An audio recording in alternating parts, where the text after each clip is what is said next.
Hello students, empirical institute के इस video lecture में हम पढ़ेंगे साइंस के लेक्चर 1 यानी कि जो मैंने सबसे पहला साइंस का वीडियो लेक्चर बनाया है उस पर आधारित वन लाइनर क्वेश्चन आंसर। इस वीडियो से आपको पता चलेगा कि कैसे थ्योरी से क्वेश्चन बनते हैं। तो यदि आपने वो थ्योरेटिकल पोर्शन वाला वीडियो नहीं देखा है तो कॉर्नर पे दी गई आई बटन पे क्लिक करके सबसे पहले उस वीडियो लेक्चर को अच्छे से पढ़ लीजिए। उसके बाद में आपको इस वीडियो लेक्चर का बहुत फायदा मिलेगा। तो चलिए शुरुआत करते हैं पहले क्वेश्चन से। सबसे पहला क्वेश्चन है, दो या दो से अधिक शुद्ध तत्व या यौगिकों को मिलाकर बना पदार्थ क्या कहलाता है? सोचने की कोशिश करिए। इसको कहते हैं मिश्रण।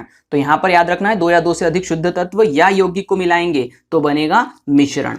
अगला प्रश्न है, मिश्रण मुख्यतः कितने प्रकार के होते हैं? इसका सही आंसर होगा दो प्रकार के होते हैं। अब ये दो प्रकार के कौन से होते हैं, ये अब अगला प्रश्न इसी के ऊपर बन सकता है। तो यही थ्योरी से क्वेश्चन बनने का मैं आपको पैटर्न बता रहा हूं। यहां पर अगला प्रश्न है, ऐसा मिश्रण जिसकी बनावट समान होती है। अब हम प्रकारों पर जा रहे हैं मिश्रण के। तो ऐसा मिश्रण जिसकी बनावट समान होती है क्या कहलाएगा? समांगी मिश्रण। समांगी मिश्रण वो होता है जिनमें बनावट समान होती है, यानी कि एक पदार्थ को दूसरे पदार्थ से जब आप मिला देते हैं तो मिलाने पर ये दोनों ही पदार्थ जो है वो एक ही स्वरूप में दिखाई देते हैं। इसे समांगी मिश्रण कहेंगे। अगला प्रश्न है, ऐसा मिश्रण जिसकी बनावट असमान होती है तो इसे हम कहेंगे विषमांगी मिश्रण। यानी कि एक पदार्थ को दूसरे पदार्थ से मिलाया और मिलाने पर यदि वे दोनों अलग अलग ही दिखाई दे रहे हैं मिश्रण में तो वो विषमांगी मिश्रण हो जाता है। आगे बढ़ते हैं। अगला प्रश्न है, जल में नमक या चीनी उदाहरण है। अब देखिए यहां पर जल में जब आप नमक मिलाएंगे या चीनी मिलाएंगे तो दोनों घुल जाएंगे। तो ऐसे मिश्रण को हम क्या कहेंगे? अभी मैंने आपको बताया। तो इसका सही आंसर होगा समांगी मिश्रण। समांगी मिश्रण क्यों? अभी मैंने आपको थोड़ी देर पहले बताया, एक पदार्थ को दूसरे पदार्थ से मिलाने पर यदि वो एक ही स्वरूप में दिखाई दे, यानी कि जल में यदि आप नमक मिलाएंगे तो आपको ये पता नहीं चलेगा कि इसमें नमक या चीनी मिली हुई है। तो ऐसे मिश्रण को समांगी मिश्रण कहेंगे। आगे बढ़ते हैं। मैं एक बार फिर से बता दूं आपको, यदि वीडियो लेक्चर नहीं देखा है तो ये चीज आपको पूरी तरीके से समझ में नहीं आएगी। मैंने बड़े डिटेल में हर चीज समझाई है कि क्या समांगी है, क्या विषमांगी है, और जितने भी क्वेश्चन होंगे वो सब थ्योरेटिकल पोर्शन में है। तो सबसे पहले उसे देख लीजिएगा। आगे बढ़ते हैं। अगला प्रश्न है, जल में तेल किस प्रकार का मिश्रण है? तो हम देख सकते हैं जल में तेल पूरा पूरा मिलता नहीं है, मिलाने पर भी वो अलग अलग दिखता है। तो ऐसे मिश्रण को विषमांगी मिश्रण कहा जाता है। इसका सही आंसर होगा विषमांगी मिश्रण। आगे बढ़ते हैं। सोडा वाटर किस प्रकार का मिश्रण है? तो इसका सही आंसर होगा समांगी मिश्रण। देखिए ये समांगी विषमांगी पर कितने सारे क्वेश्चन यहाँ पर बन रहे हैं। तो सोडा वाटर यानी कि जब आप जल में CO2 गैस को मिला देते हैं तो मिश्रण बनता है, उसे हम सोडा वाटर कहते हैं। ये दूसरा प्रकार का क्वेश्चन हो गया कि सोडा वाटर क्या है। तो सोडा वाटर है जब आप जल में CO2 गैस को मिला देंगे तो ये बन जाएगा सोडा वाटर। तो ये हो गया समांगी मिश्रण। इस प्रकार से वायु कैसा मिश्रण है? अब एक प्रकार से और मिश्रण पे क्वेश्चन आ गया वायु से संबंधित। तो ये एक प्रकार का समांगी मिश्रण है। देखिए समांगी मिश्रण पे कितने सारे क्वेश्चन आ रहे हैं। अब आप कहेंगे कैसे ये समांगी मिश्रण है? तो देखिए वायु जो बनती है वो बहुत सारी विभिन्न गैसेस से मिलके बनती है, लेकिन यदि हम ये कहें कि इसमें जो मेजोरिटी जो पोर्शन होता है वो N2 का होता है, जो कि होता है 78%, और ऑक्सीजन जो होती है वो 21% होती है। तो यहाँ पर देख सकते हैं, हम वायु को देखते हैं, जब उसमें नाइट्रोजन और ऑक्सीजन अलग अलग दिखाई देती है क्या? नहीं, वो पूरी तरीके से हम उसे वायु कहते हैं, जबकि वो दो चीजों का मिश्रण है। मुख्य दो घटक यही है, बाकी अन्य गैसेस जो है वो बहुत कम है। तो ये हो गया समांगी मिश्रण। आगे बढ़ते हैं। अगला प्रश्न है, मिश्र धातु किस प्रकार का मिश्रण है? अब पहली बात तो ये समझने वाली बात है कि मिश्र धातु क्या है। जब दो धातुओं को मिला दिया जाता है और तीसरी धातु बनती है तो उसे मिश्र धातु कहते हैं। तो ये किस प्रकार का मिश्रण होता है? ये होता है समांगी मिश्रण। देखिए मैं आपको उदाहरण से क्वेश्चन बना के बता रहा हूं। मिश्र धातु एक प्रकार का कैसा मिश्रण है? समांगी मिश्रण। कैसे? जब मान के चलिए आपने आयरन है और आयरन के साथ में आपने निकिल को मिला दिया, तो यहां पर जब ये दोनों मिल जाते हैं तो क्या आयरन और निकिल अलग अलग दिखाई देता है? नहीं, वो जो भी धातु बनती है उसमें आप ये नहीं बता सकते कि आयरन कौन सा है और निकिल कौन सा है। तो इस प्रकार से मैंने आपको बता दिया मिश्र धातु जो है वो एक समांगी मिश्रण है। अब देखिए अगला प्रश्न है, ठोस विलयन का उदाहरण है। अब फिर से मैं इसी क्वेश्चन को यानी मिश्र धातु के क्वेश्चन को एक अलग स्वरूप में बता रहा हूं। तो ठोस विलयन का उदाहरण है मिश्रित धातुएं। ये बात आप याद रखिएगा, इन्हें ठोस विलयन भी कहा जाता है। तो ये एक सीधा क्वेश्चन मैंने बता दिया। आगे बढ़ते हैं। अगला प्रश्न है, गैसीय विलयन का उदाहरण है। अभी देखिए मैंने आपको ठोस विलयन की बात करी जिसमें मिश्र धातु उदाहरण था। अब यहाँ पर गैसीय विलयन क्या हो सकता है? तो इसका आंसर आएगा वायु। कैसे? अभी थोड़ी देर पहले बताया, नाइट्रोजन और ऑक्सीजन मुख्य दो घटक गैसेस हैं, मिला देंगे तो क्या बनेगा, एक विलयन बनेगा जिसे हम कहेंगे वायु, और वायु एक गैसीय विलयन है। अगला प्रश्न है पीतल मिश्र धातु है। पहला प्रश्न तो ये बन गया कि पीतल क्या है, तो मिश्र धातु है। अब वो मिश्र धातु है तो किन दो धातुओं से बनी है, तो इसका आंसर आएगा जस्ता और तांबा। जस्ता होता है 30% और तांबा होता है 70%। ये याद रखना, यहाँ एक ही लाइन में मैंने 3-4 क्वेश्चन बता दिए। पहला है पीतल क्या है, तो ये मिश्र धातु है। दूसरा प्रश्न, पीतल में जस्ते की मात्रा कितनी, 30%। पीतल में तांबे की मात्रा कितनी, 70%। तांबा यानी कॉपर, जस्ता यानी जिंक। तो यहां पर 3 से 4 क्वेश्चन जो है वो सिर्फ एक पॉइंट पर ही बन सकते हैं। आगे बढ़ते हैं, अगला प्रश्न करते हैं।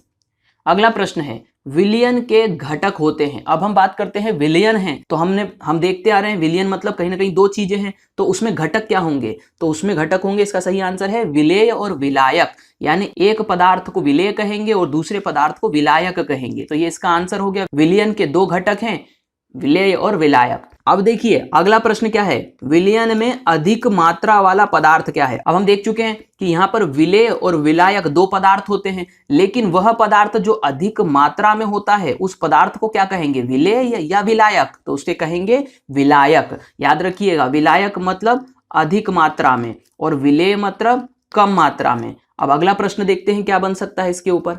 तो अगला प्रश्न है विलयन में कम मात्रा वाला पदार्थ क्या होता है। अब देखिए एक अधिक मात्रा वाला प्रश्न बन गया तो एक कम मात्रा वाला। अभी मैंने आपको बताया क्या होगा आंसर, विलेय, यानी कि विलयन में कम मात्रा वाला पदार्थ विलेय होता है। अब इसी क्वेश्चन को नए शब्दों में यदि हम बोलें तो ये होगा शरबत में विलेय पदार्थ होगा। अब हम जानते हैं शरबत किससे बनता है, सामान्य भाषा की यदि बात कहें तो शरबत बनता है पानी और शक्कर यानी कि चीनी से।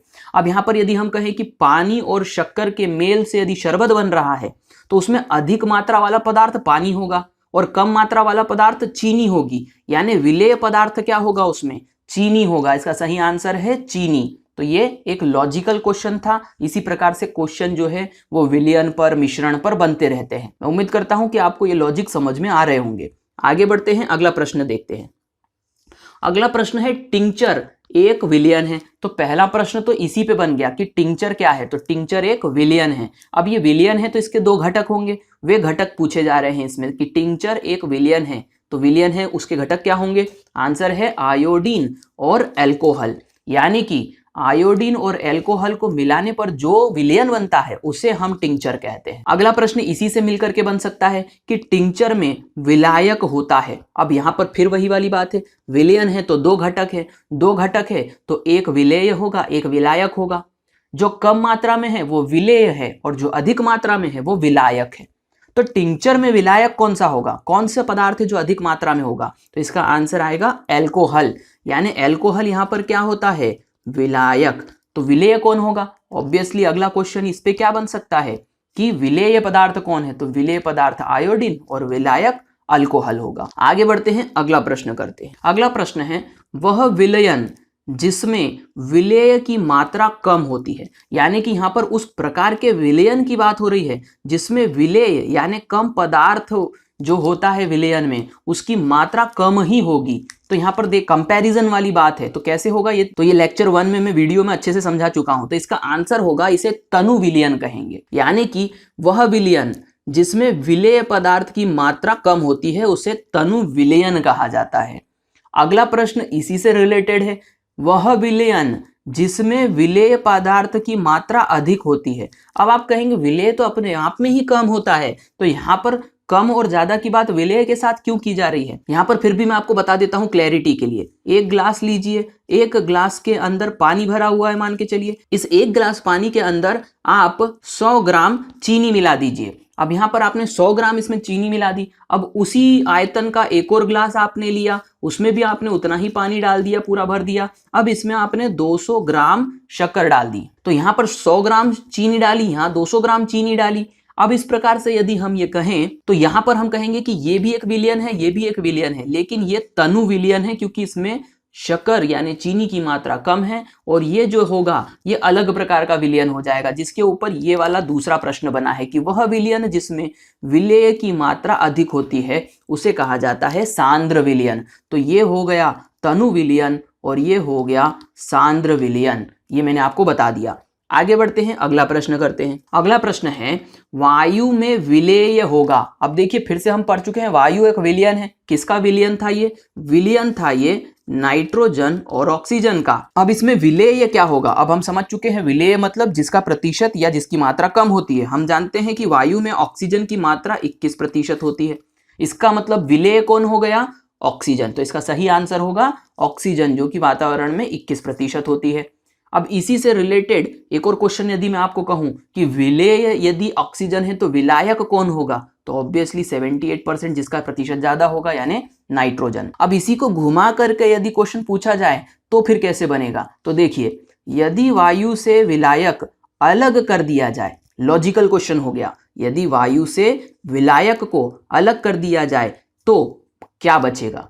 तो यहां पर इसका आंसर आएगा ऑक्सीजन बचेगा। कैसे बचेगा? विलायक यानी नाइट्रोजन, आप नाइट्रोजन को अलग कर दीजिए वायु से, तो बचेगा कौन सा? विलेय पदार्थ, यानी कि ऑक्सीजन। तो ये हो गया घुमा करके जो क्वेश्चन बनाए जाते हैं लॉजिकल क्वेश्चन, वो थ्योरेटिकल पोर्शन से ही आते हैं।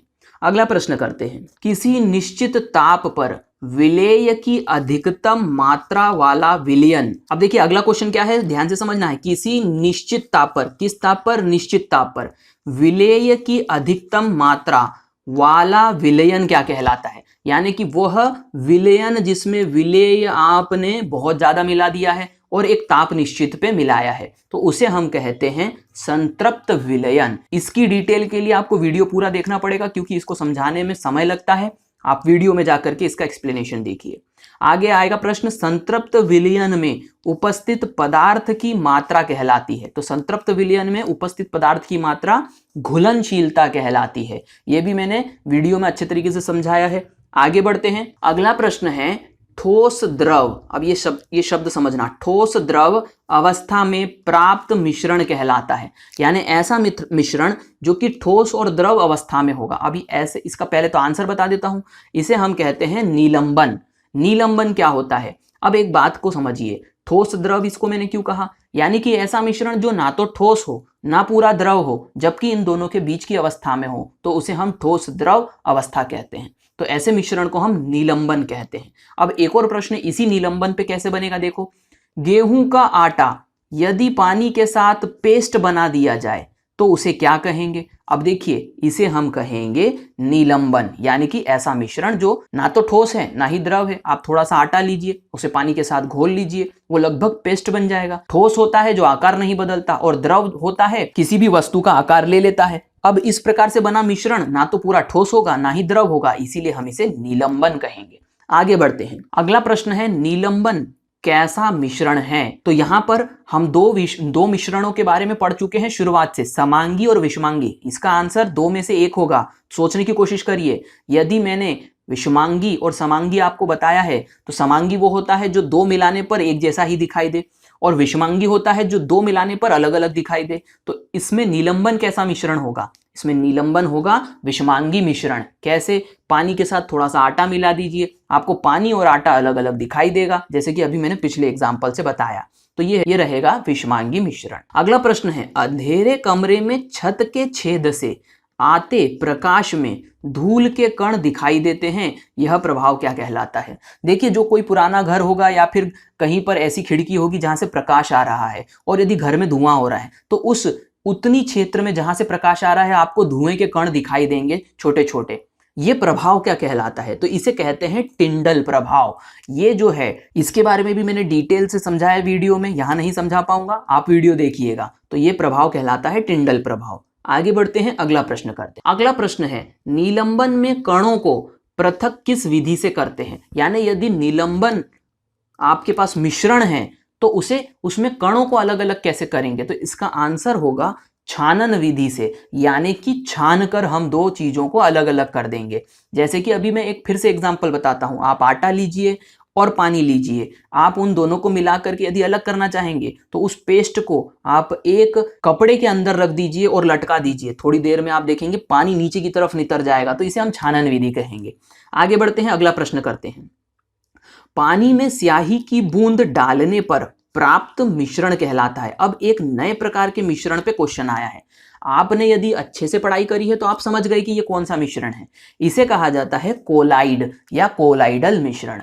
तो ये सीधा सीधा परिभाषा पे प्रश्न बन गया है। अगला प्रश्न करते हैं। अगला प्रश्न है कोलाइड कणों को किस विधि द्वारा पृथक किया जाता है। अब हम आ जाएंगे कोलाइड के अनुसार। यदि आप यहां तक वीडियो देख चुके हैं तो आपको समझ में आ गया होगा कि मैंने पहले वीडियो के सीक्वेंस में ही क्वेश्चन लिए हैं जिससे आपका रिवीजन बहुत अच्छा हो सके। तो देखिए क्वेश्चन क्या है कि कोलाइड कणों को किस विधि से पृथक करते हैं। तो इसका सही आंसर होगा अपकेंद्रीकरण विधि। ये भी मैंने वीडियो में समझाई है, अच्छे से देख लीजिएगा। अगला प्रश्न है कोहरा, बादल, कुहासा कोलाइड हैं। पहला प्रश्न तो इस लाइन से ही बन गया कि कोहरा, बादल और कुहासा ये क्या है, तो ये कोलाइड है। तो इनमें माध्यम क्या है। अब देखिए जो लोग अभी तक भी वो वीडियो नहीं देखे हैं, मैं आपको बता दूं कोलाइड क्या होता है। कोलाइड क्या होता है, इसमें एक तो होता है कण और एक होता है माध्यम, यानी कि किसी माध्यम में कोई कण होता है जिसे हम कोलाइड मिश्रण कहते हैं। अब कोहरा क्या है, कोहरा हम कहेंगे कि वातावरण में यानी कि वायु के अंदर या फिर गैस के अंदर छोटे छोटे जल के कण जो है यानी द्रव के जो कण होते हैं वो समाहित हो जाते हैं, जिससे हम कोहरा कहते हैं। यानी कि कोहरा क्या हो गया, एक कोलाइड हो गया द्रव के कणों का गैस माध्यम में। अब इसमें पूछा गया है कि कोहरा, बादल और कुहासा इनमें माध्यम क्या होगा, तो अभी तो बता दिया आपको माध्यम क्या होगा, गैस होगा। इसका सही आंसर है गैस। कण क्या होगा, तो इसमें कण द्रव होगा। तो दोनों पे प्रश्न बन सकता है कि इसमें कण क्या होगा तो द्रव होगा और माध्यम क्या होगा तो गैस होगा। अगला प्रश्न करते हैं। अगला प्रश्न है धुआं स्वचालित वाहन का निथार कोलाइड है तो इसमें कण क्या होगा। अब प्रश्न कण पे बना है, माध्यम पे नहीं बना है। अब देखिए इसमें कण क्या होगा, तो ध्यान से समझिए। धुआं जो है, धुआं आप देखते हैं तो वो कैसा दिखाई देता है, काला काला सा, गाड़ियों से निकलता हुआ। इसका मतलब इसमें जो माध्यम हो जाएगा वो तो गैस हो जाएगा। तो कण क्या होंगे, तो कण उसमें होते हैं ठोस, यानी कि जली हुई गैसेस के कण। तो इसका आंसर क्या आ जाएगा, कण क्या होंगे, ठोस होंगे और माध्यम क्या होगा, गैस होगा।